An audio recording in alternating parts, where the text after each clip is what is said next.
my colleagues, the students,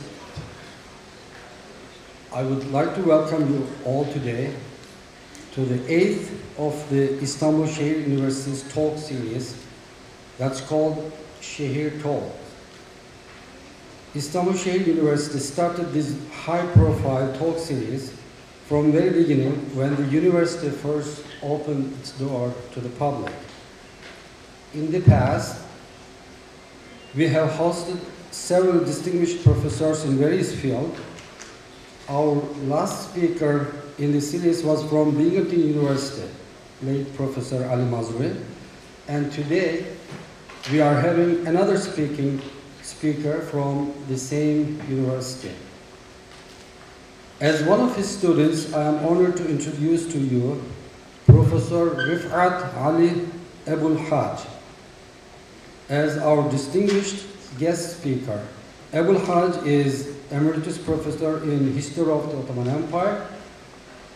He received his PhD from Princeton University and taught at California State University, Long Beach, Princeton University as Ahmet Ertegun visiting professor, 1996-97, and at Binghamton University, SUNY, from 1995 to 2014.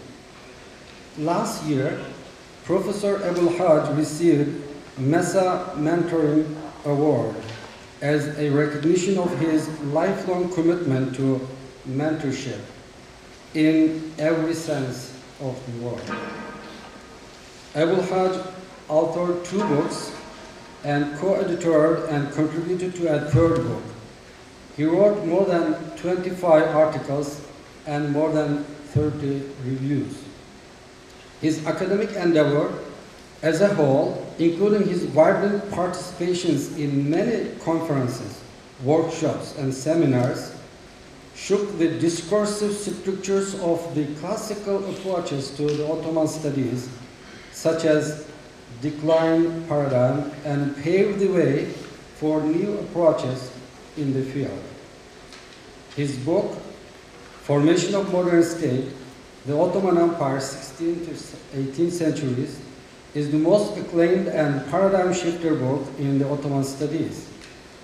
His 2nd book is titled The 1703 Rebellion and the Structure of Ottoman Politics. The 3rd book is named The Ottoman City and Its Parts, Urban Structure and Social Order. He has various articles. I will mention a couple of them. One, how the Ottoman elite reproduces itself in 16th century Ottoman Jerusalem. Another one, social uses of the past, Arab historiography of the Ottoman era.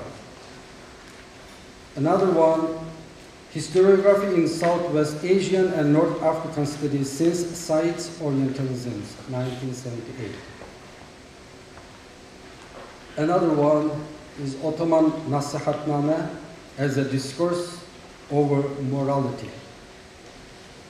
His topic today is Ottoman historical writing and intimate journey.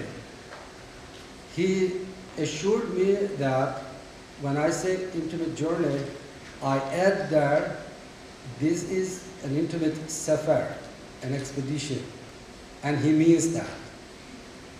Let's give an intimate applause to Professor Abou-al-Haj. Please join me in welcoming him.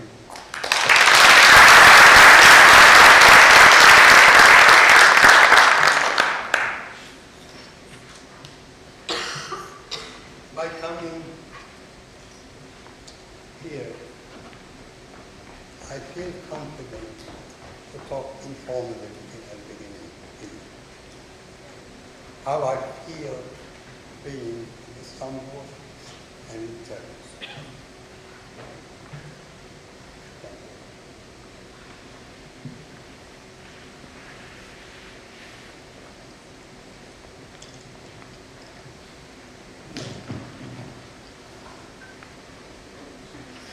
I retired about 2 years ago, after 52 years of teaching at universities in the United States, in northern New York, California, at Princeton for 1 year, through the courtesy and intent of his laureate, against probably the whole department, his choice was to have me come. Others wanted to have credit for it, but I didn't think he allowed it, but anyway. And then I thought I'd bring him in. In the last 2 years in my retirement, I really had perhaps the most wonderful experience of evaluating my work and really who I am,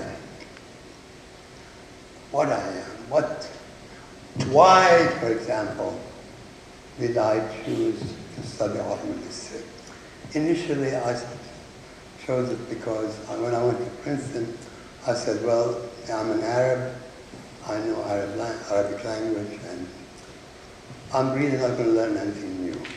So I decided, well, they have Ottoman history, it was a developed department. So I decided, just as an adventure, to do Ottoman history. This way I then learned Turkish, which myself I really don't speak or really understand very well now. Never had a chance to actually develop it. However, because of the fact that I had Arabic, I could actually fake my Ottoman, actually teach my Ottoman, learn my Ottoman, and eventually claim that I could teach it. And my students who took exams with me in Ottoman, not Qasim, he has a different, all believed I'm a real scholar of Ottoman language, which I am not. But I have to relate to you a very personal story, because this is how I feel being here. I feel comfortable talking to you personally. When I came in 1960 to do my research, and to do research in the archives, I met a young scholar. His name is Cengiz Orhanlu, and I think Heath knows him. He basically took me under his wing, took me around, including my stupidity not having a year visa. I had to every 3 months go to the police. He took me to renew my visa every 3 months. Anyway, he guided me, took me to the archive, introduced me there.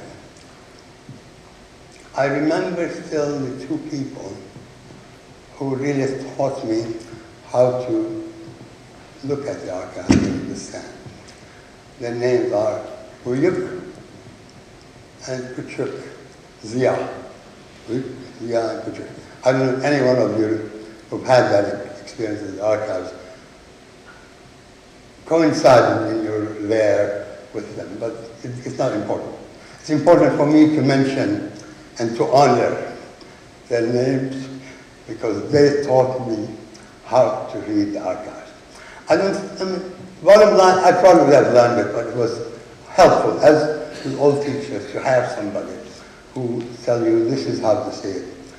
And I learned Siyakat. And Heath Lowry, when I was at Princeton, tested my Siyakat. He wanted to know, do I really know Siyakat? And I think I succeeded. I don't remember if he remembered. Anyway, so I retained that for 20-some years. So I learned to do Ottoman language, but also Siyakat, which is a mysterious language, which is a formula for finances and so on. It's only, just get back to the present. Again, my motive for going on to Ottoman history, it's only in retirement that I discovered that, in fact, Ottoman history is my personal history. I was born in 1933 in Jerusalem. The Ottoman Empire had come to an end 10 years before. My two grandfathers fought in the Ottoman army against the British and the French. My paternal grandfather died in the war, Fida the Ottoman Empire, and my maternal grandfather lived in long enough for me, after I spent 8 years in America, training in Turkish, and went to Turkey, visited Jerusalem, and I saw him, and I said, Nasılsınız? And the most beautiful smile broke on his face, because he is remembering his life. Here he is, you know, he's an Ottoman, and he's hearing Turkish for the first time in 20, 30, 40 years. He was happy. I never explored, I just looked at his happiness, and I still retain that beautiful smile. Now, it's really accidental that I went into art history. It was an alternative other than doing Arab history. I did European history and Russian, which was a special program at Princeton. So, my purpose in scholarship, actually since childhood, was really attraction to history. So if you want to dub me as anything, and I would feel I wear it with pride, I feel first and foremost as a historian. I don't feel as a historian of this or that or that. First and foremost, I am committed to history and to understanding history. And in retirement, I realized how important it is. It is not an abstraction, it's not scholarship, it's really emotional, because I was discovering who I am. I was able to relate to this history. And as I said, I can see, you know, wisdom in hindsight. It's not my wisdom, it's just the hindsight. I'm going to read part of a letter I've written to a colleague of mine, again on my retirement, which just gives you a picture again of my training and my outlook. I say in a couple of paragraphs, in retirement I finally began to think more consciously what it was or is I was arguing against and for in the last 50-some years of academic training, work, teaching, scholarship, including international forums in Europe, in the Arab world, and of course in the United States. Quite unconsciously, and this is really true for me anyway, that's inside of me I feel it. I was not prepared to accept the assumptions which guided Western and most North American scholarship on North Africa, the Near East, either in pedagogy, that is teaching, or in scholarship, especially on history. I say unconsciously, this is very important, because I mean psychologically, that unconsciously I was resisting really the reality. And what is that reality? I would say unconsciously in a deliberate sense, because I was rejecting the assumptions that guided the knowledge and its production in America and Europe, let alone its purposes about the Middle East and the Ottoman Empire. I guess this now that it has been a self-denial, psychological really hiding behind my optimism that Europeans and Americans are going to understand my culture, my values, the values that it represents. I guess it was psychological. I think my daughter is a psychotherapist here, can agree or disagree, that it was a defensive mechanism, a protective mechanism, to face the reality of the hostility with which Middle Eastern, Arab, Turkish, Islamic history have been viewed and taught in Europe and America. And it's really astonishing for me. First of all, that it's continued and somewhat continued. And it astonishes me more that I didn't see it. I really did not convert to it and become skeptical that they can't be doing that. I always assumed and always started with an optimistic approach. I listen openly. And it's only the horror came to me to the kind of questions that were being raised. And the horror really didn't come as direct, it was always indirect. Somebody asked a question. The first time I asked publicly a question, I'm sorry I'm going to talk about very arcane people, individuals, or dead, long dead, but I have to use, because that's my historical evidence for me anyway. My first public question from graduate school, I was at Harvard in the summer of 1958, studying Persian. This is for us, Ottomanists, this is one of the languages we have to learn. I took oral, but it was in the summer.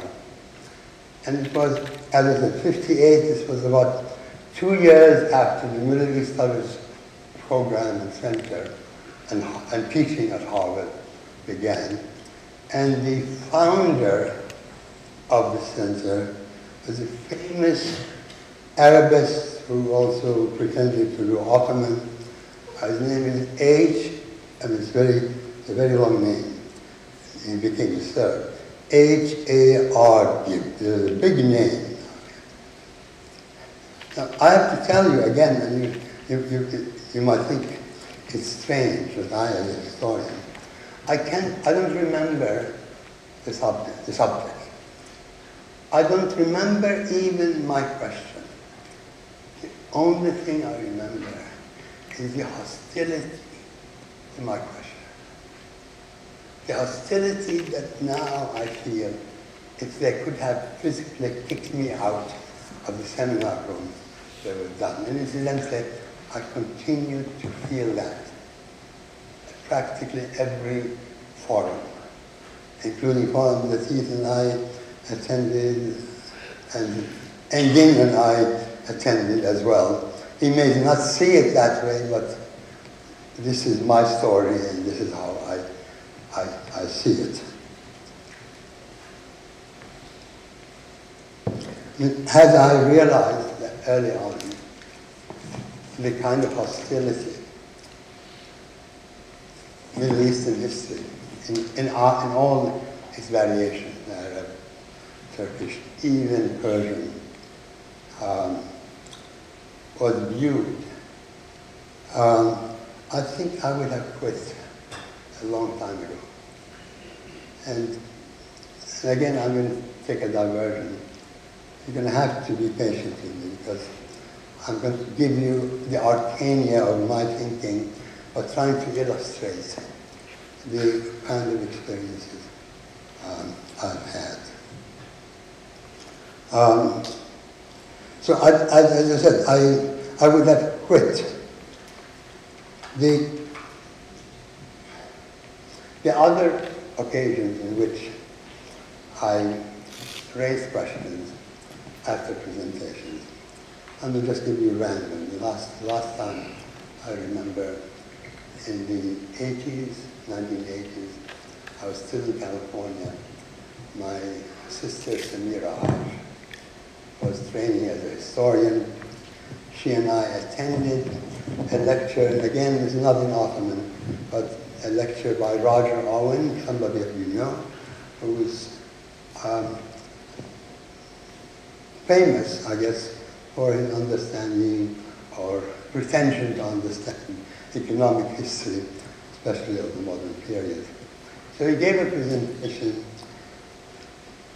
and he doesn't know Arabic. I mean, this is a very important thing to keep in mind. And you know, he is a specialist in Arab economic history, and he doesn't know Arabic. So the evidence he procured is from the taxi driver from the airport to Amman in Jordan, because that was his specialty. And he asked him what's going on in Jordan. And based on that kind of evidence, he made these formulations. Again, you have to be patient with me. I don't remember the questions. I only remember that after the lecture, he said to his colleagues, Rifa'at and his sister Samira attacked me. He did not say these are the questions. He didn't answer us. I mean, he didn't even deign to answer us. A third example, which I think is strange to me now as I think about it, and I hope I sometime will be able to try to understand it. A graduate student in Middle Eastern Studies at Harvard, after one of the Middle East Studies associations in the United States, we talked after a lecture, and we were talking, and he said to me, I don't want to insult you, and he walked away.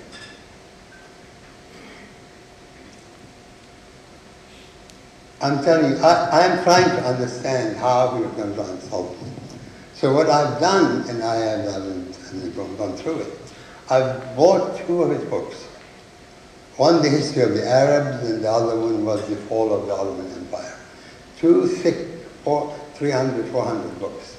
I'm going to try to read these, to try to figure out how could he be insulting me. And maybe I might write this so some of you might read my realization of what he meant by and how he could be insulting. I don't understand. One other example which I think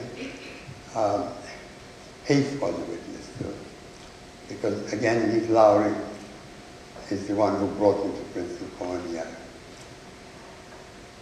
Bernard Lewis was there and retired, but he always gave the first presentation of the semester for the year.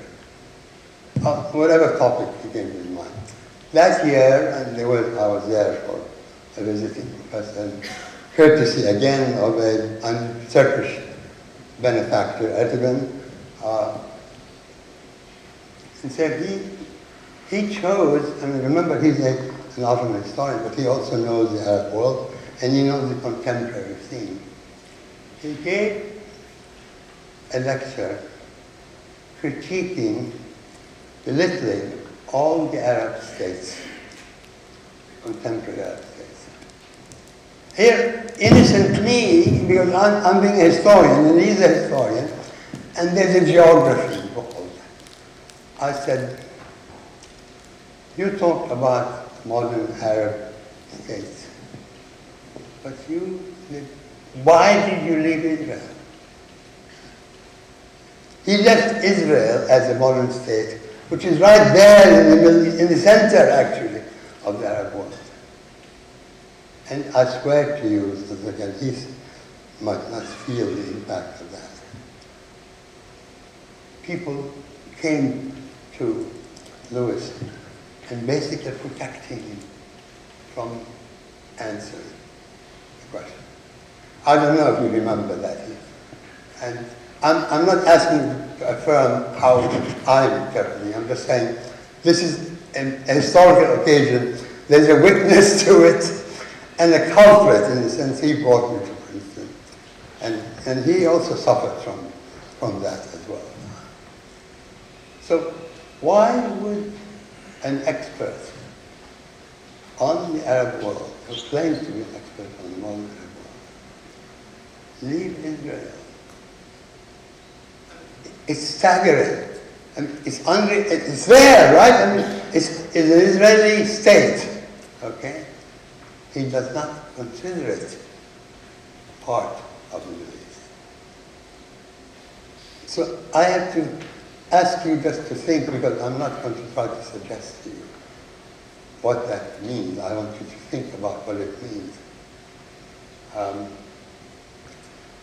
Why would he not consider it? Because in fact Israel is there, right?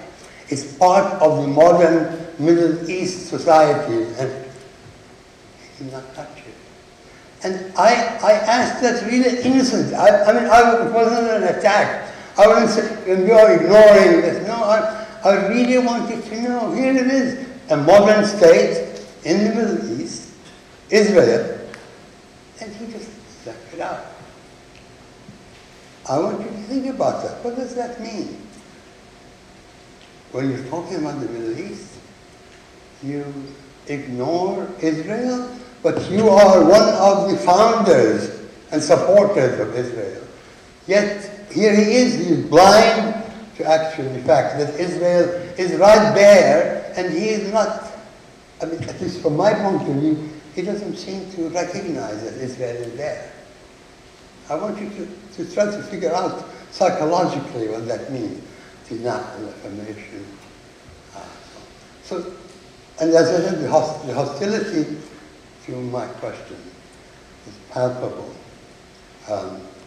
And apparently Lewis was never asked questions in those sessions, right? And so I came an innocent, and he didn't warn me, you know, these are things you shouldn't do. He let me be, my academic freedom. So I'm giving you these examples, and really some of them are, from my point of view, so trite, they should not be discussed. But that's how I now understand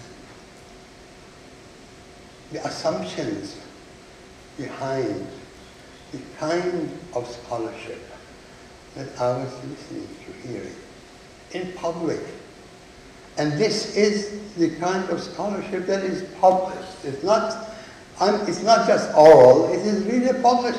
And the assumptions for it are still ongoing. The last example I guess I want to use,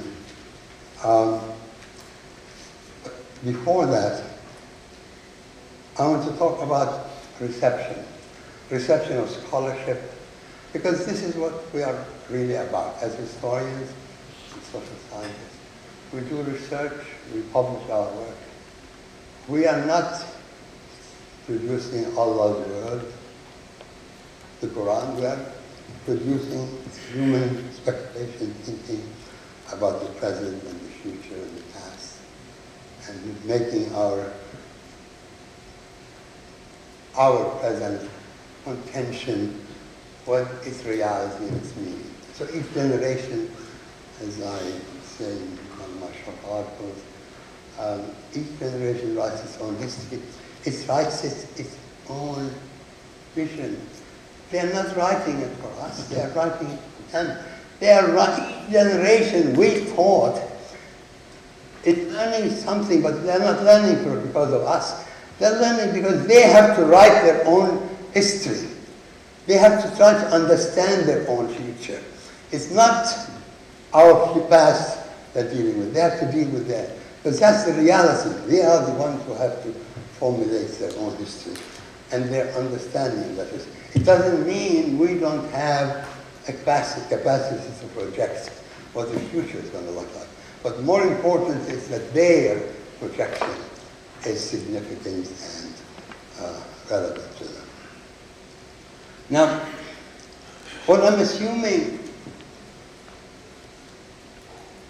from this long disposition, which is partly sarcastic actually, but also I mean it because I felt it, and I look at it, and it really hurts, because I started, and I feel that I started with the assumption that the host society that I was living in America, in Europe, because I left in '52 and really didn't go back to Palestine. And they looked at my history and my society as a living history and a creative history and a continuously creative history. But if you only look at it in terms of Ottoman history, we're talking about 1300, 1400 to the 20th century. We're not talking about 20 years, 50 years. We're talking about 100 years of history. And to consistently see it almost these 500 years as failed history. Failed. And again, in thinking about it, what is the mentality that actually, because these are not bad people, we're not talking about bad people, but what is the mentality behind this kind of thing? And it's the mentality of colonialism. That's it. They're denying the reality of Middle Eastern history and society. And they are not viewing it as living history. And, you know, looking at Ottoman history and Middle Eastern as living is not an old formula, it's really new. And the wording for it, just recently, I attributed to Khuri Jihan, Islam order. The word, the expression, living history. When I wrote my last book, I formulated it in terms of history. And first and foremost, I said, if history is a science, then Ottoman history has to be viewed as a normal history. And that, of course, is disappeared, never acknowledged. That my commitment is not to a particular place or people. I am committed as a thinker, as a historian. And I'm not saying that I created that historiography and this philosophy of history. It's something I acquired in my training, okay? So the question of living society, and then again, it is partly biographical, just to show you at least how I think both of my scholarship or any scholarship, all right? When you look at the evidence, especially for different construction of different meaning, for example, in my case, of my article on the Wazir and Pasha households, it is the first attempt on my part to quantify the evidence. The claim that something different is taking place in the 17th, 18th century. So the first thing I had to do, again, you know, doing it almost mechanically, not brilliantly, mechanically. I figured I have to find the evidence. So I literally explored the evidence from contemporary Ottoman sources, mainly the chronicles and the histories. Some archival, but you can't read the biography from archives and Ottoman archives. But it's primarily contemporary sources. And I bought a library card catalog, an old box, and I have something like maybe 20,000 cards. Incidentally, this is before computers, so it was all handwritten. I had to write them. So I accumulated the evidence. I created the evidence. The evidence is there. I'm just giving it a formulation. And then this is significant. It's not, we're not talking about 2 or 3 households. We're not talking about 2 or 3 politicians. We're talking about dozens of them, maybe 50, 60, 100 plus. And these are the essence of what became the political arm of the Ottoman Empire. not the sultans of the 17th and 18th century. It's really the next level. And most of them really were not military either. They were non-military. They were products of other households and so on. So I have the evidence, and I tested it by writing a book on the rebellion of 1703. It's a kind of revolution, but it's really not a revolution, it's a rebellion. And to demonstrate how these households acted politically. The Sultan took over at the end of the 17th century political and military initiative and actually attacked Austria and Venice and Poland and so on. And they were defeated. Then I wrote, and we just have to demonstrate that the households really were a significant element in the creation of a ruling group or class. So it's moving from a sultan and a dynasty to a group, which is, if you want to exaggerate, a kind of democratizing. You're just giving authority to more than just the sultan or his family. But there was a struggle, as with all history, there's always a struggle. And then I wrote my third book. And again, you have to think. I am immersed for 30, 40 years in about 30 or 35 years of Ottoman history. I'm an expert on hundreds of years of Ottoman history. And the reason why I'm raising this question is that I looked at textbooks, Western textbooks on the Ottoman Empire. And the first one that, at my time, that came out, was relevant by Stanford Shaw and Ezel Shaw. And again, I couldn't imagine myself being able to fathom hundreds of years of history. Remember, I only had 30 that I became expert in, supposedly. So I took the first volume. I was able to get an invitation from the American Historical Review to write the review. And I took the period where I have some knowledge, some expertise, supposedly, and looked at how Stanford Shaw deals with that.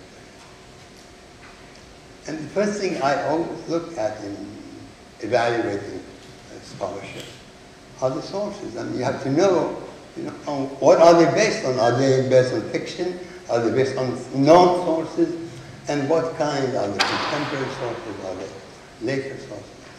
In other words, close to the society that is being described at the time of the politics.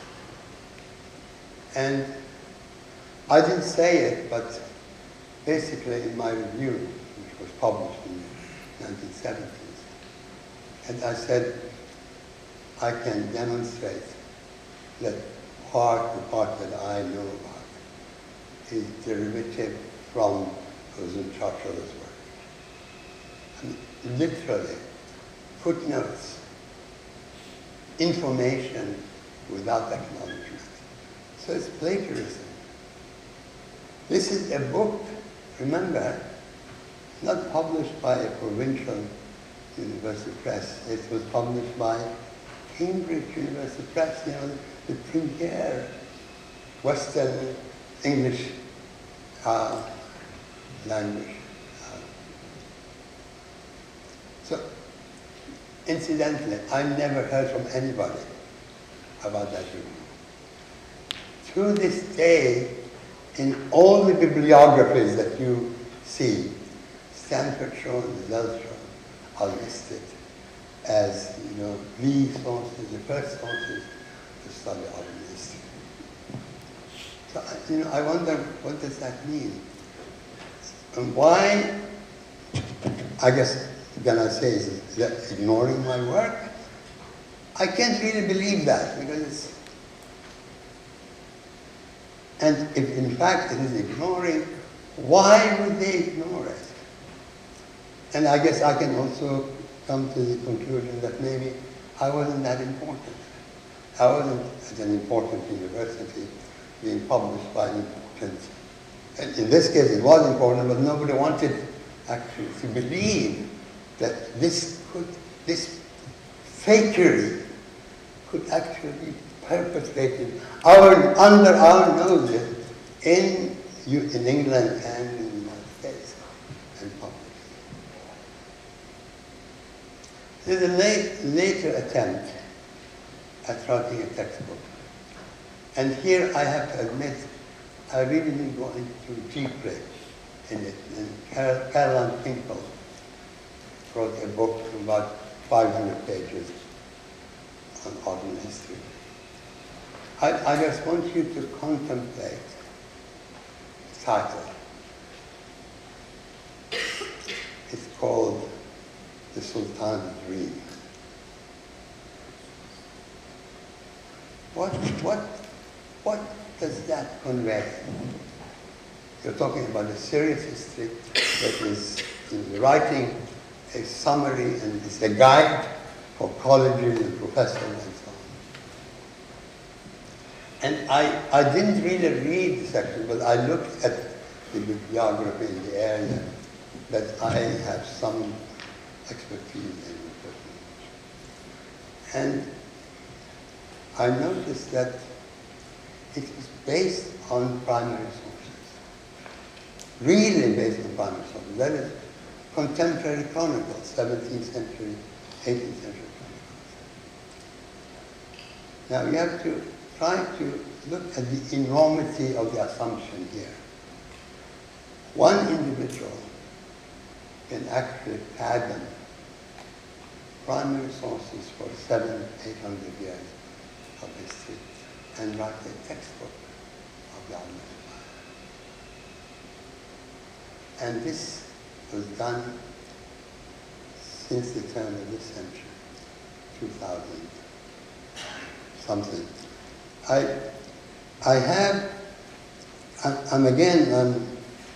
going to probably test your patience, but I'm going to read a part of a review as a reception to this book when it came out. And again, it's not a reception by a non-expert, it's by an expert, Virginia Aktan. Some of you know, who does Ottoman history in 17th, 18th century. And incidentally, and just as an aside, a lot of the work of people like Virginia Aktan when they deal with subjects of Ottoman history, they deal with something like war. And in this case, it's a woman, Virginia Aktan, happens to be married to a Turk, but she's not a Turk. And being married to a Turk doesn't give you actually insights on how you should look at Ottoman history or any other history. But anyway, I just want to disabuse you of thinking that she's a native. Aksan is her acquired name to her husband, and he's not a historian.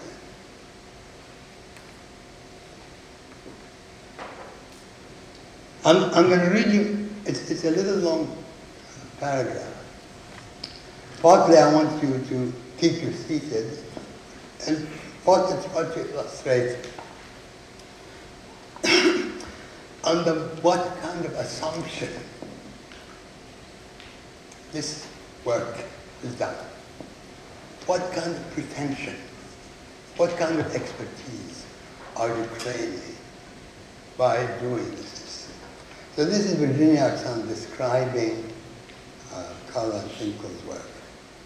He says, it's a very long review, but he says, until now, Caroline Finkel is known in the field especially for her meticulous archival research on the Ottoman military. The Ottoman military is defeat, incidentally, not in victory, but in defeat. And military architecture, as well as the collaborative project on earthquakes. That's something else that is important. First issued in 2005 by John Murray, a company with a distinguished record of publishing books in the Middle East. So, and here's again, I really want you to dwell on the title. And what it must conjure in the mind of Westerners when they look at the title of a book about Ottoman history. And the title is again, Osman's Dream. What could it mean? I mean, for you, you must say, cute, rather nice. But I see it as exotic. No matter how serious and distinguished scientific work she's claiming to do, the title itself indicates a kind of derogation. You wouldn't write, and I'll just give that as an example, English history about Queen Victoria and call it the underwear of Queen Victoria. And seriously, I mean, this is serious. And I really believe she's serious. It's not, I don't doubt her sincerity. It's not an issue. It's not an issue of sincerity. But let me go on. So the title of Osman's Dream was picked up by Basic Books in 2006 in North America. Finkel is frank about her intentions and her several audiences in the preface. A resident, I mean, this is similar to her, and I want you to dwell on this. This is, because to me it's very important, that she has dwelled. She's been resident in Turkey for many years. Okay? It's not just that she's an Ottoman historian, but she also knows Turkey. She lives in Istanbul, like with her husband and who's a journalist. She was prompted by a need for a new narrative to serve as the corrective, okay, to the many that read you. I mean, think about it. You know, she's saying she is going to try to rectify this reduction of the Ottomans to a theater of the absurd. And this is Caroline's words, and it is not Aksan's words. A setting which lacks all but the barest acknowledgement of the dynamics of history. This is a quotation from Caroline. Aware of the paucity of such studies. You know, remember, this is ignoring all the work of people like some of us who've done work in Ottoman history, like Tulay and I and Heath and you know, my colleagues, Genghis and the others. Okay. Aware of the paucity of such studies in Turkey. Remember, Turkey itself, you know, teaching the Turks about their history.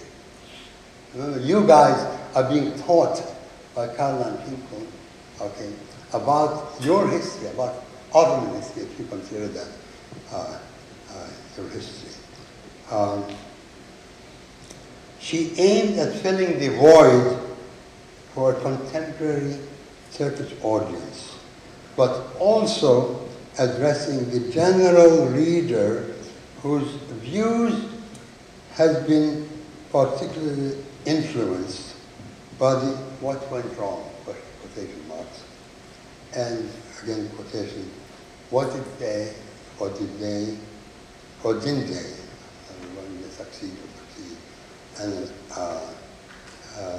okay, analyzing, especially of the post, this is taken to the contemporary period, post 9/11, right? 9/11, 21st century world. She intended the text for students of the empire as a single volume entry into Ottoman history, noting, this is a quote from Caroline, to to understand those. I want you really to dwell on this. It is so important for me. And really to understand my own biography and how trusting I was of Western scholarship about universities. To understand those, look at the word, those who are culturally and historically different from us. Ottoman, Middle Eastern, Islamic history is different from European, I guess, Christian history, okay? Rather than resorting to such labels as evil empires, in quotation, fundamentalists, this is again very formula that is being used today, right? And terrorists, Arab terrorists, Muslim terrorists, to mask our ignorance. So Caroline Finkel is going to really reveal Ottoman history to us. And Caroline Finkel said, it really is a matter of urgency that we have to do that. The book is rapidly being translated and published in multiple languages, testimony enough to the perceived deficit of this sort of work. Now, as I said, I look very quickly at the page in the chapter that deals with the period that I deal with. And basically, first of all, I have to say, it is staggering to me to think that anybody can pretend to be able to do primary research in 700 years of history. I don't care any history based on primary research. It took me 30 years to try to formulate an understanding of a short period in Ottoman history. And I feel very happy that I was able to do it. And there was really no reception. And I tell you, because the witnesses to that are here in the audience, I did not solicit the translation of my work into Turkish. It was completely spontaneously done in Turkey. Some people know me, but they didn't do it because they know me. My interpretation is not because they're brilliant. I feel that my work has relevance because it's a bridge to try to get away from thinking of decline, of a dead society, and at least give dynamic to the period that in scholarship has been about decline, and that the convenience of the term decline. And what does it mean to deny another history, to deny another culture its own history? This was a preliminary, this approach was always a preliminary to colonial history. Westerners writing history of Africa, basically making it devoid of history of humanity and aliveness. So that it's really it's a justification for invasion and possession.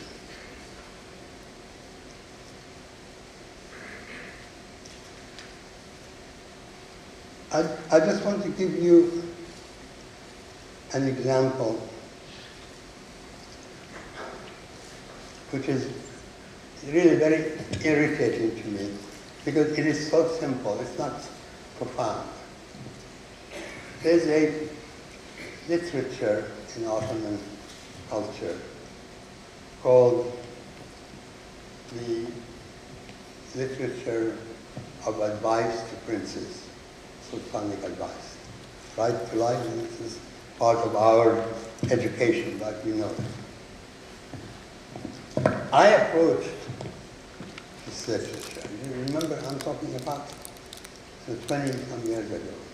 And again, I actually do it partly in the last book. I approach it historically. And what do I mean by historically? Any living society has a language. And if it is a living society, then it has a living language, which means the language changes as the society needs a different formulation of its institutions and its self-understanding.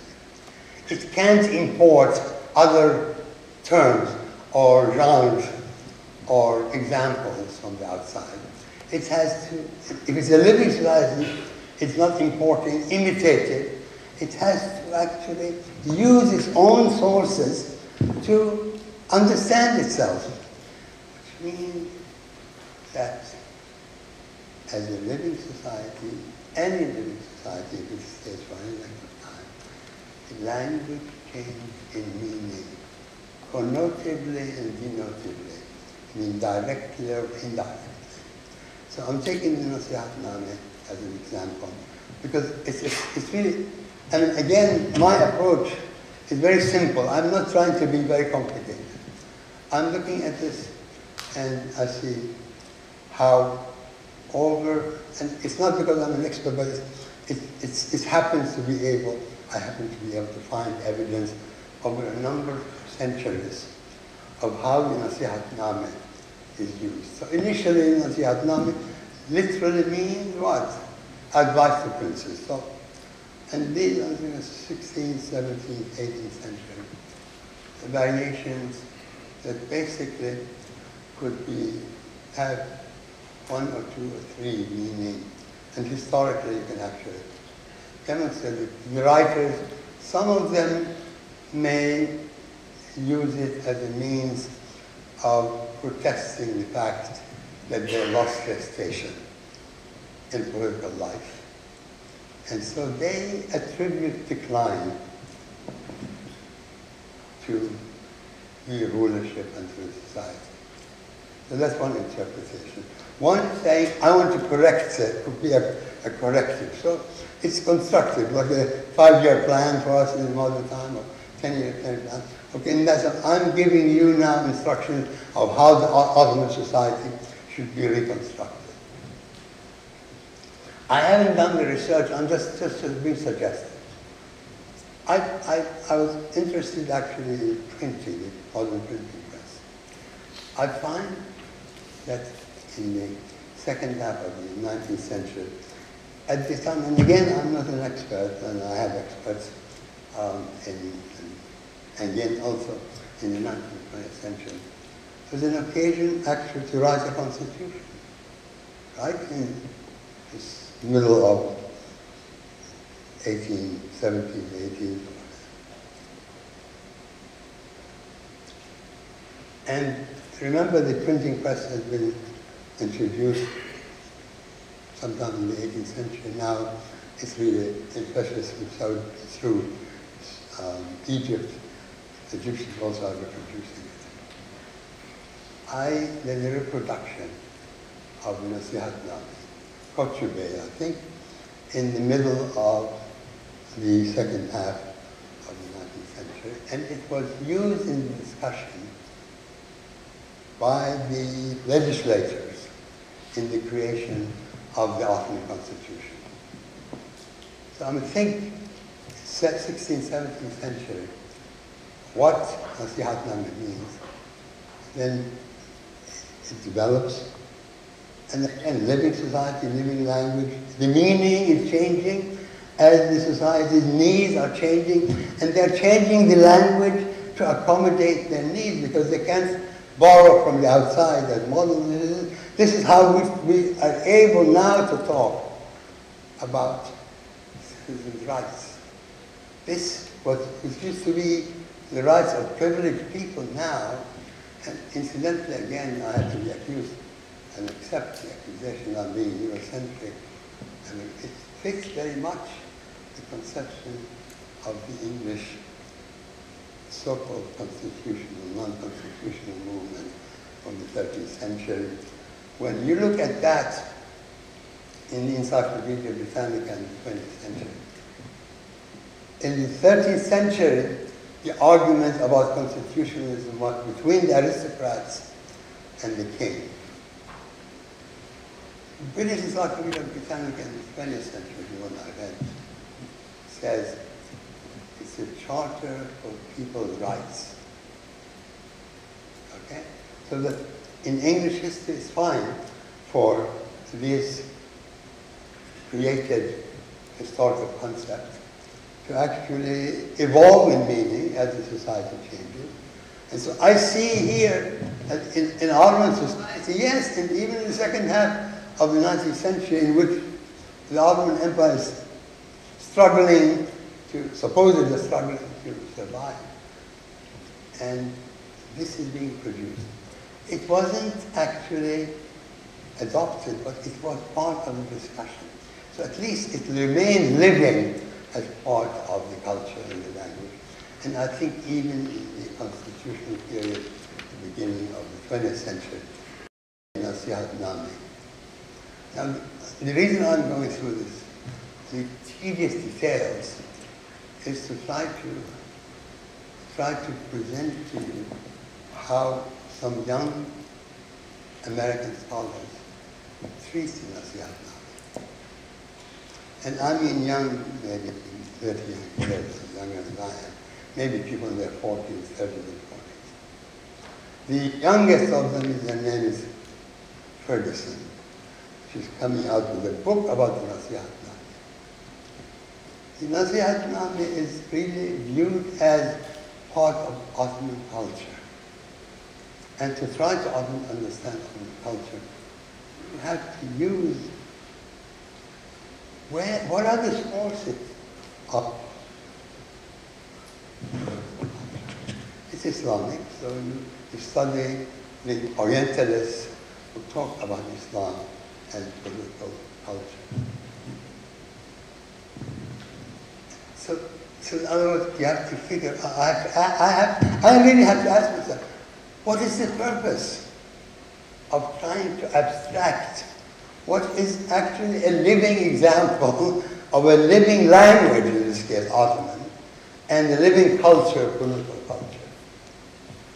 And what is the purpose of the other? One is to historicize and show its usefulness. As a living society is actually showing this by reinventing its own language, its own formulas, its own vocabulary. As it changes, it's a changing society. One of intellectual history, it's a genre of Islamic, Middle Eastern culture. It's taking it completely out of its historical meaning. And I really, I have to tell you very honestly, I am puzzled. Why are they going in that direction? What, I guess maybe I'm really asking, why are they essentializing a historical phenomenon? And I'm not talking about 1910, I'm talking about 2018. The book is coming out in a couple of months. I haven't read it, and I've corresponded with this person, Heather Ferguson. And there's always a defensiveness. I'm trying to do what you say, but then the focus is to create intellectual history. And to create this, in this case, intellectual history is to say, if you want to understand the Ottomans, you have to understand Islam, Islamic tradition, and so on. Completely falsifying what they do. So I think maybe I have fulfilled my duty, and yes or no, Hujjah? Yes, am I within your time? You're in Sefer. I'm sorry, I'm on a sefer. Yeah, okay. I'm not on a sefer with you, okay? Çok teşekkür ederim.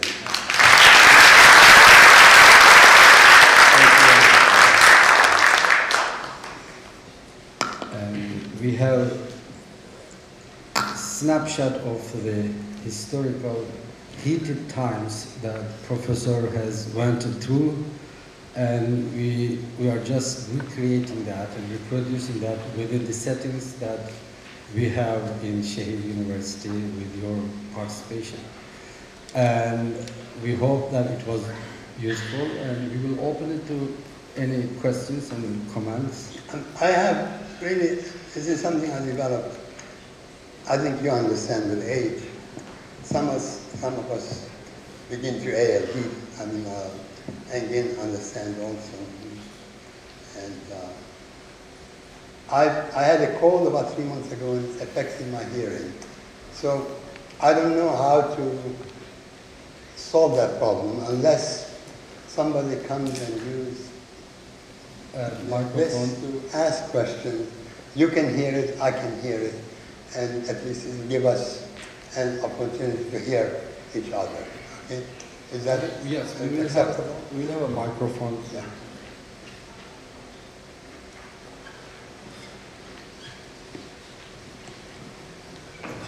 Anyone would like to?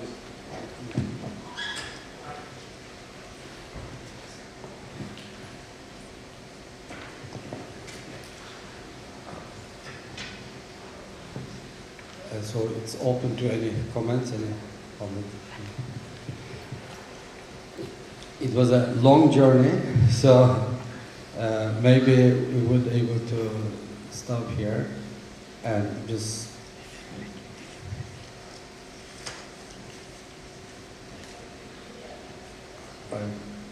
Nalan Hoca has something to say.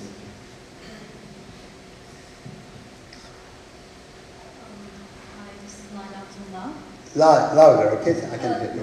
So, how do you compare advice to Prince in Alman context to advice to Prince in the European context? How would I want again? Yeah, compare the advice to Prince. In terms of Israel, is that or? No, I mean the Europe. Europe and the Ottoman. Yes. Good. It's good you ask because I have an example actually in my book about that. And a European historian by the name of Anderson, Harry Anderson. I don't know if you remember my argument. Harry Anderson wrote a book.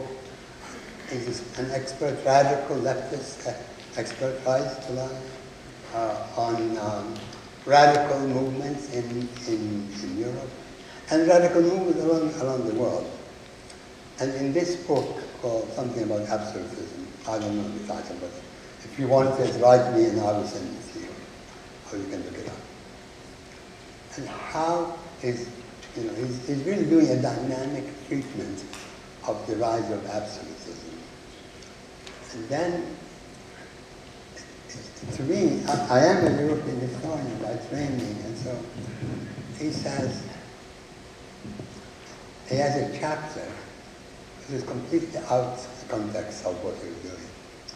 And he looks at the presence of the Ottomans in Europe. And the way he formulates it is the Ottoman intrusion into European history. Alien presence. Okay, so people, I wrote this, I don't think you read it, and my sister Samira knows him quite well, and he showed her a book recently that he actually had published. He said, people are accusing me of being an Orientalist, so he's going to try to remedy that. And I want you to really very carefully find out, how does an Orientalist try to understand Ottoman culture, Ottoman history? He consults a specialist on Islam, Islamic theology. But this is their perception of history. But you really can understand Ottoman history by really knowing Islamic theology. Now, they're not recognizing, we're talking about a culture that a human society, a creative human society, is creating and reproducing and for centuries. And again, and the fact that the direction he's looking for, enlightenment, is already affirming his Orientalism, because he's trying to understand, the way, like saying, I want to understand European history, and I read the Bible. I become an expert on Christian theology. And how does that help us to understand European history? And how could knowing the Quran, expertise on absolutism in the Quran, and God is transcendent after all, how does that actually help understand Ottoman history? It is part of Islamic history, it's perpetrator of Islamic history. I'm not advocating, I'm just see at least my understanding of Ottoman history. So the remedy becomes a question of if he doesn't actually start with the premise there's a culture and a living culture to be understood, and that this culture has values that are not reflections of God's words. They're reflecting of a human society contending with its existence from generation to generation, from decade to decade. And it's a creative process. It's not a formula, like again the Nasihatname. It's the way people are looking at it, Westerners are looking at it, the people really like, it's intellectual history. But really, it means they really don't want to contend with the fact that it is a living language. It's not a formula.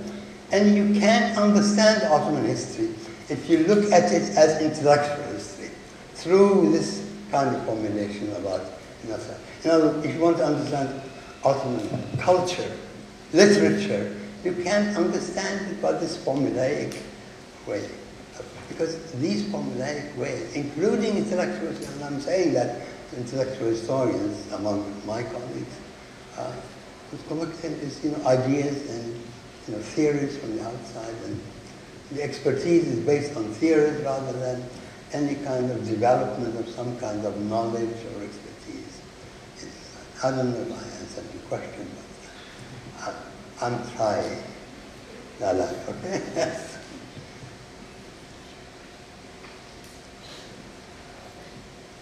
Okay, I have a question as well. How do you evaluate the works of historians in the last 20-25 years? His works. Whose work? Everybody. Like in the last 20-25 years, both historians from the US and in Turkey, I think my generation produced a different type of history. Challenging. I understand. I really understand your question. As a historian, I look at what you're asking as a historical question. Now, I don't see any inherent meaning or profundity in the work itself. I understand it if it is a creation of the moment over time. And I'm glad you asked this question because it gives me an analogy I want to suggest to you, and I want you to answer it, but I think to reflect on it. If I were to answer you, the way I would have to go is to really understand what's going on in Turkey today. Because modern Turkish historiography of the Ottoman Empire is not a product of the past. It's a product of this living society. Turkish society is concerned with its history. This is part of its history. If it recognizes it, if it doesn't, it is anyway. Those of us who do say it is. And I really can't answer the question because I have to actually be an expert on what's going on in modern Turkey. I'm not trying to run away from it. I mean, I can speculate, and it will be just simple speculation. It will not be based on any knowledge on my part, as acquired knowledge.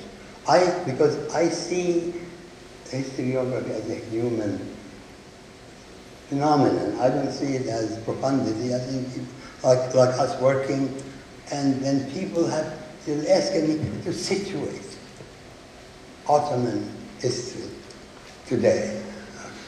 And you're asking me actually to situate the work of modern Turkish historians of and about Ottoman history.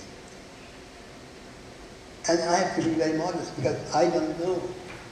I mean, I can't actually pretend that I can fathom how I can place modern Ottoman history in today's as a, because it is a human creation, therefore it's reflective of the moment, the way I was reflecting on how Europeans and Americans produce it and use it or try to use it.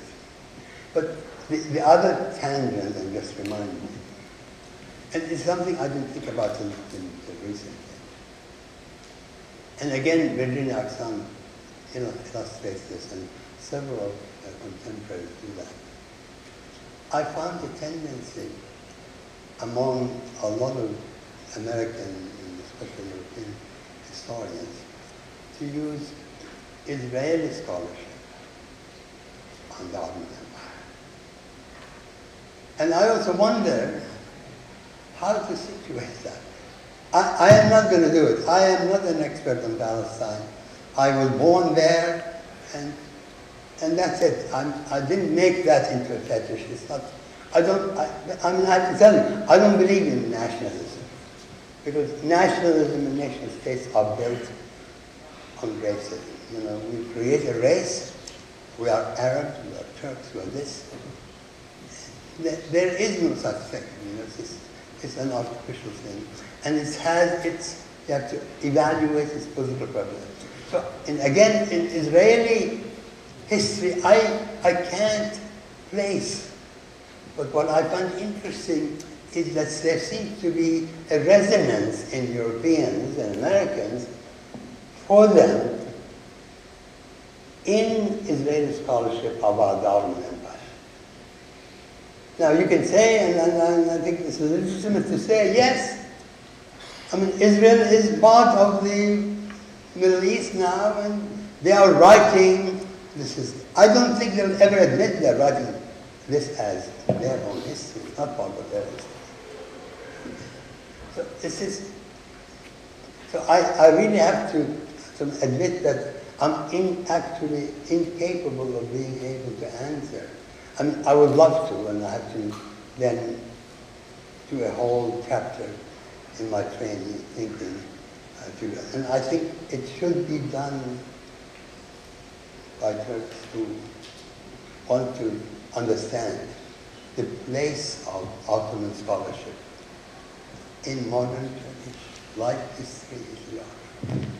And I'm not trying to run away from it. It's a reality.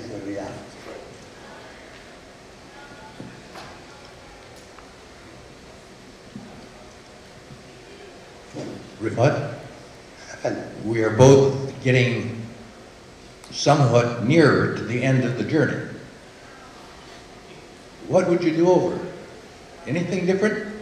Any what? Would you, if you were starting over, would you do it any differently? You shared the journey with us. I'm going to be, first, I want to be privileged in answering you, because I love to be able to answer you this way, and I mean it.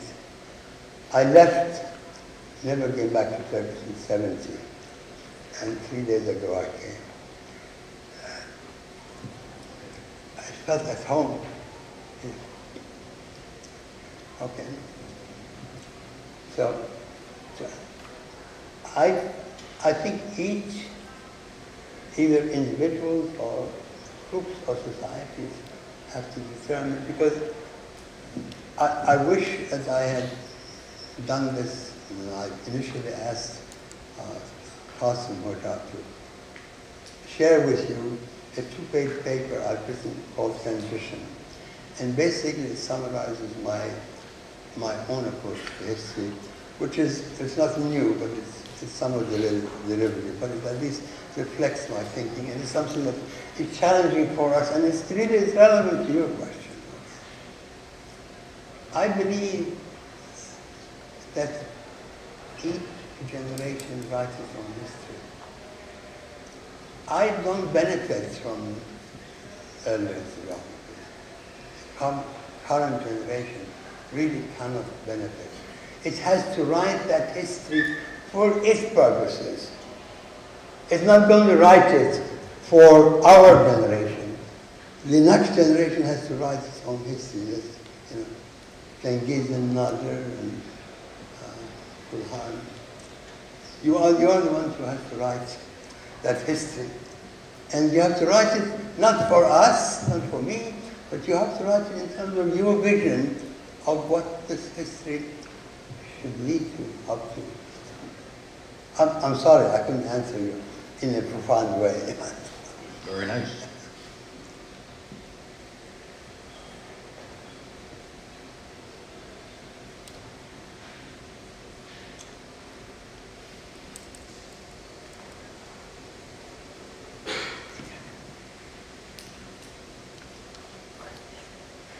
Do you have any questions, Hogan? In fact, I have a question. Yeah. But I would like to ask to you in the time when we speak about the transitions. Okay. Yeah. But I want to ask you now, just like a short, not very long questions. You spoke to us about the battlefields, intellectual battlefields, and you have showed us that there is a constant struggle and strife. The camps are always producing its own intellectual commanders, intellectual commanders. And then you, in your writings, did your best to defeat some of those premises, let's say, like decline and others. But it's keep producing itself for their own generations at the time that when we are still speaking today, with the same discourses and the same premises, that they are just keep coming back. Okay. Is it what existential? I understand. Okay. The way I answer it, I start with a different premise. First of all, I spent 10 years studying Freud. I attended medical school seminars about psychology and Freud and how human beings are found, and I'm always arguing with my therapist daughters about the meaning of psychology and meaning of life and growth. So I'm going to try to answer you in terms of my perception of how human beings, at least my modern current conception, and the way we raise our children, and how we raise our children actually is a reproduction of our culture. I feel that, and again, I'm not asking to accept it, but I'm going to say it, and I feel comfortable with you to say flagrant things, you know, maybe scandalous things. I feel that we as human beings actually are products, partly of our culture. But the culture we have, because we are dynamic, changes meaning. So, and again, Elif, you know, we talked about that. And Elif, I'm going to use the example that you don't remember, but I want to. Elif was one of my earliest students in Binghamton, one of the students of the course. And her mother was visiting Binghamton, and she voiced a kind of frustration. I don't know, I'm really projecting this. Don't accept it as reality, but I mean, let's assume it. Okay. She said to her mother, I don't know if she was fond of it anyway, she said, he is asking me to this question, this kind of question. And her mother, who's a professor, right, of sociology, who was in the Technical University, said ignore it. Again, my recollection is, and they said, no, I don't want to ignore it. And to me, this again further proof, why did I spend 50 years, and how could I, how any of us can actually, years in teaching, right? I mean, the question for you, sir, too. I mean, you are in teaching as well. What keeps us going? And my formula is not original, but again, you know, my daughter was here, could contradict it. I assume that our children are born. I think our mothers are the ones who have the most effect in indoctrinating culturally. And our values and how we look at the world, how we look at other human beings, are based on our mothers' interpretation. This is how our mothers convey our values. I don't believe it's in our education. I don't believe in my high school education, or college, or graduate school. Because again, I gave you an outline of my puzzlement. In 1958, out of nowhere, I asked a question. And now I'm looking back, where did this question come from? It didn't come from my education.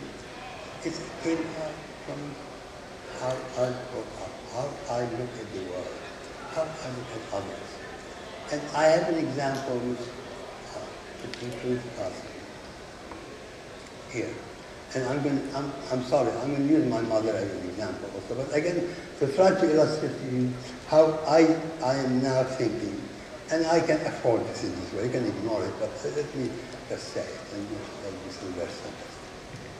I was a teenager, I mean 15 years old, in Jerusalem. My mother, the pious Muslim, was, and we always discussed religion, absolute, and so on. And somebody knocked at the door in Jerusalem. It was a European nun who was begging for charities, you know. And my mother gave her money, and so I said to her, and in my naivete, and the same thing was possible, that example. I said, is she going to go to hell? Because she's not a Muslim, right? And my mother was not a complicated, she had 6-year education. She said, no, she's a good person. She didn't say, I saw it, she's Christian, right? She's different from us. And my mother's response was, no, she's a good person, so she will not go to hell. And then, more profoundly, perhaps, was Qasim. Qasim was my student, and one of the responsibilities I had was administer Ottoman Turkish exam to demonstrate that he can actually do research in Ottoman. And of course, I pretended I could do it. But I invented that at Princeton, thanks to his, okay? And so Qasim, because he's an Arabist, really was challenging. He said, I want to do it in Arabic. And I also could claim to be an expert to be able to test somebody in Arabic. So I mean, as those who know it, I was mischievous. And again, like my question with my mother. And naive, because that question comes from naivete, because it's not based on reality. My mother's reality is, no, she's not going to go to hell. She's a human being, she's a good human being, so she is not going to go to hell. And so I gave Qasim Hoda a piece from Ibn Battuta in Arabic. And luckily enough, I had a copy of the Arabic, so he sat down and translated it. And, you know, it was fine. He's an Arabist. The problem with Arabic was not. And I don't take this pride in that. And again, what was my motive in giving him? It's the text that I gave him. And the text I gave him was about Ibn Battuta observing certain Turkish tribes and families indulging in alcohol. Okay, drinking, which is forbidden in Islam, right? Drinking alcohol, and they are, and I was really rating him. I was trying to see, you know, how, you know, reaction. And I swear, I really did not understand his reaction until recently. And he said, what are you saying? It is so obvious. Human beings do drink, even Muslims drink. And he's not condemning, and Ibn Battuta was not condemning these Muslim Turks for their drink, right? That wasn't a fiqh text though. What? It wasn't a text from fiqh book. It was a text from the history book. Yeah, of So course. if I would read it from fiqh book, But I wasn't giving it to you as a fiqh, you see. I mean, but now I was testing you as a human being, even though you are theologian, okay. I am testing you not as a theologian, I'm testing you as a historian, and really as a human being, here it is, how do you react to this? And he completely ignored, there was not even a hint. This is unusual. Right? I mean, it was so accepting yes. society. He's not saying you condemn it because... And I think I remember I told you, there is also Hanafi, certain way of Hanafi view, that they may be utilizing that one too, from even legal point of view. But no, I wasn't interested in it. Right. I'm trying to understand how you actually... I was again testing how my mother, who's an ethical Muslim, confronts a Christian, and she's not condemning it, because she's Christian. She's looking at the gesture. This is a beautiful gesture, she's a human being. And this is what I appreciate. And I also appreciate your reaction, even though now you're saying, if I was arguing with you from fiqh, I probably would have condemned it. But I'm not arguing. I'm not saying I would argue different. I was saying, okay, the text that you have tested me was a historical text. Yeah. Okay. It wasn't... No, exactly. And I wouldn't know how to choose a fiqh text. Yes. That's good.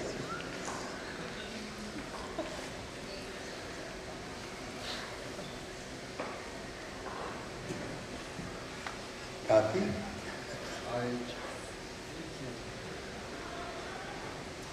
Professor, thank you so much for this talk.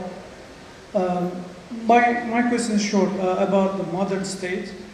As you know, I mean, most literatures about the Ottoman history and European history are Eurocentric, but the literature on the modern state, on the rise of the modern state, is particularly Eurocentric, and you are one of the very few people who have addressed this question directly, right? Why do you think is the reason for it? Why do you think many Europeanists, as well as many Ottoman historians, buy the assumption that the European and Ottoman modernizations were two separate, almost unrelated until very late processes? Thank you. I've thought about this problem, and again I'm going to answer you in a different, funny way. I'm not trying to escape from answering you, okay? But in my experience as a historian, and as a pedagogue, as a teacher of history, at my college in California, introduced the concept of comparative history.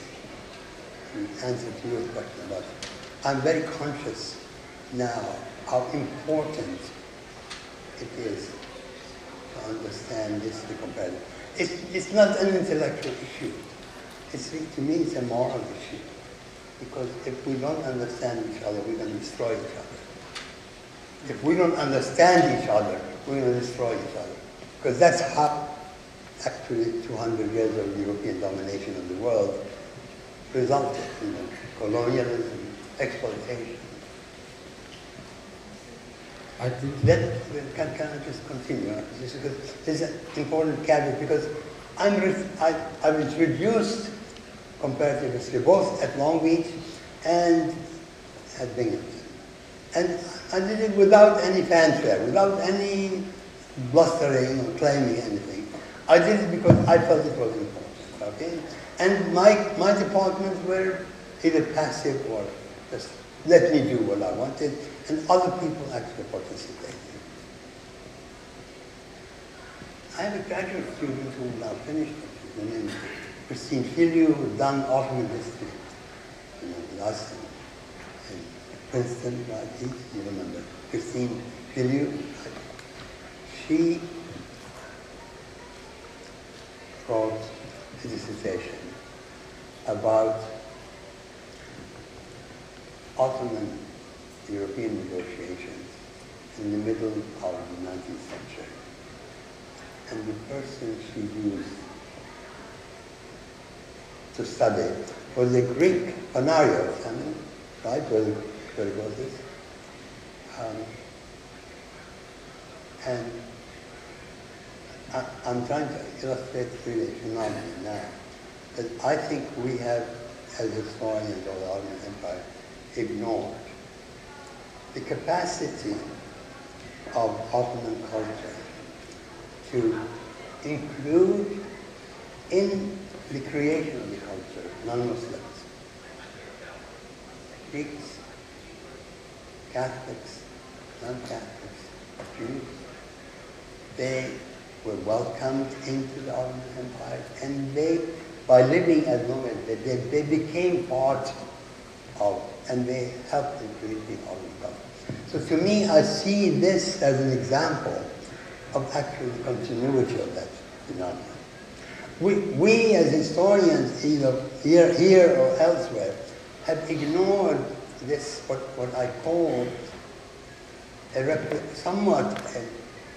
maybe a moderate replication of what is known as the convivencia, which is Spanish Islam, and how inclusive was Spanish Islam in the medieval period, which meant that Jewish thinkers thrived in Andalusia. All right, and Maimonides was one of them, for example. And I look at the Ottoman history and say, why go to the middle century, medieval century, and talk about convivencia, the ability of a culture to create itself with its multi-confessional linguistic groups as full participants. And the Ottoman is the case. Before 1800, this was going.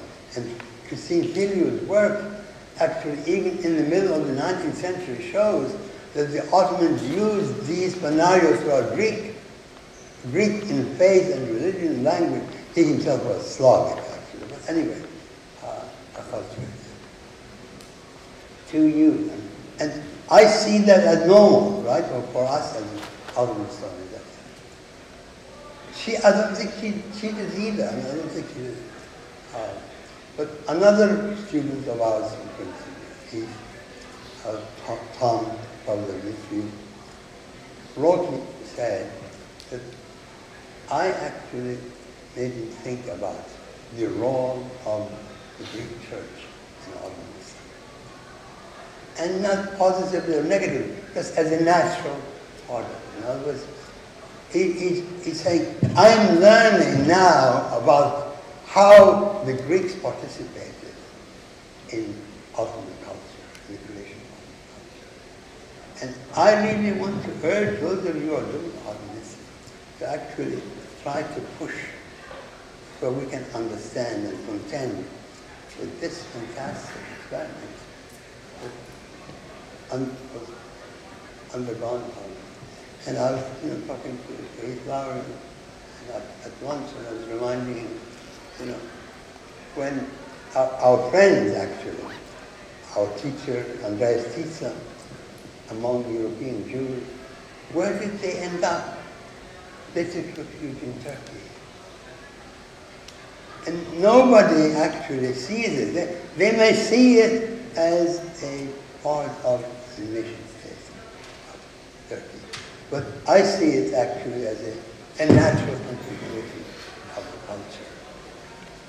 It was not alien, it was something that took place, accommodated, and a lot of scholars who ended up in Turkey during the war, Jewish Muslims, came to Turkey to live and survive and thrive.